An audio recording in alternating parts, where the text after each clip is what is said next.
হয়, এই মুহূৰ্তত যোৰহাট মাজুলী যি সপোনৰ যি দলং, সেই দলংখনৰ নিৰ্মাণস্থলীত উপস্থিত আছো দক্ষিণ পাটত। আৰু এই দলঙৰ যি নিৰ্মাণ কাৰ্য, সেই নিৰ্মাণ কাৰ্য দেখুৱাবৰ বাবে আমি ইয়াত আহি উপস্থিত হৈছোহি। যিহেতু ইউ পি ষ্টেট ব্ৰিজ কৰ্পৰেশ্যনে এই ঠিকা তেওঁলোকে লাভ কৰিছিলে। লাভ কৰাৰ পিছত এই ঠিকা আচলতে চাব কণ্ট্ৰেক্ট হিচাপে BRC কোম্পানীক দিছিলে। কিন্তু BRC কোম্পানীয়ে আৰম্ভণিৰ পৰা তেওঁলোকে ইয়াত ধন ব্যয় কৰি যন্ত্ৰাংশ অনাৰ লগতে ইয়াত সা সামগ্ৰী আনি ইয়াত যেন নিৰ্মাণ কাৰ্য আৰম্ভ কৰিছিলে।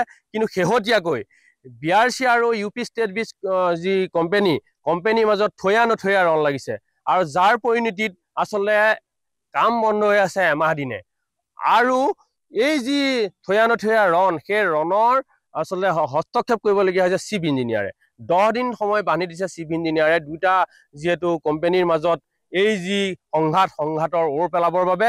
কিন্তু দুই মহৰ যুঁজত বীৰনাৰ মৰণ হোৱাৰ দৰে মাজুলীৰ যিখন দলং, যোৰহাট মাজুলী দলং, সেই দলঙৰ নিৰ্মাণ কাম এতিয়া বন্ধ হৈ আছে।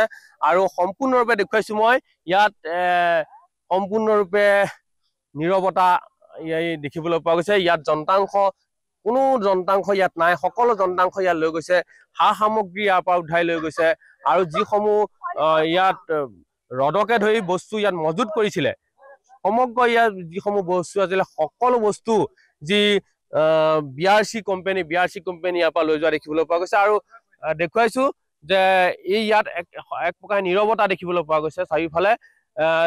ইয়াৰ পৰা যিসমূহ যন্ত্ৰাংশ BRC এইটো কাৰণে লৈ গৈছে যে তেওঁলোকে সমুদায় ধন ইয়াত ব্যয় কৰিলে, কিন্তু তেওঁলোকে যি ধন পাব লাগে বা তেওঁলোকক যেনেধৰণে ইউ পি ষ্টেট ব্ৰিজ কৰ্পৰেশ্যনে সহযোগিতা আগবঢ়াব লাগে, কোনো ধৰণৰ সহযোগিতা নবঢ়াৰ তেওঁলোকে অভিযোগ উত্থাপিত হৈছে। আৰু এই মুহূৰ্তত এটা কথা উল্লেখ কৰিব লাগিব যে 22টা খুঁটা সম্পূৰ্ণ হৈছিলে, আৰু যি 71টা খুঁটাৰ যি কাম, সেই কাম ইতিমধ্যেই চলি আছিলে। কিন্তু এনে সময়তে দেখিবলৈ পোৱা গৈছে ইয়াৰ পৰা উধাও হৈছে ইউ পি ষ্টেট ব্ৰিজ কৰ্পৰেশ্যনৰ লগতে BRCয়ে অনা কিছুমান যিসমূহ বয় বস্তু মই সামগ্ৰিকভাৱে দেখুৱাই আছো যে এই যি দলঙৰ স্থলী মই দেখুৱাইছো,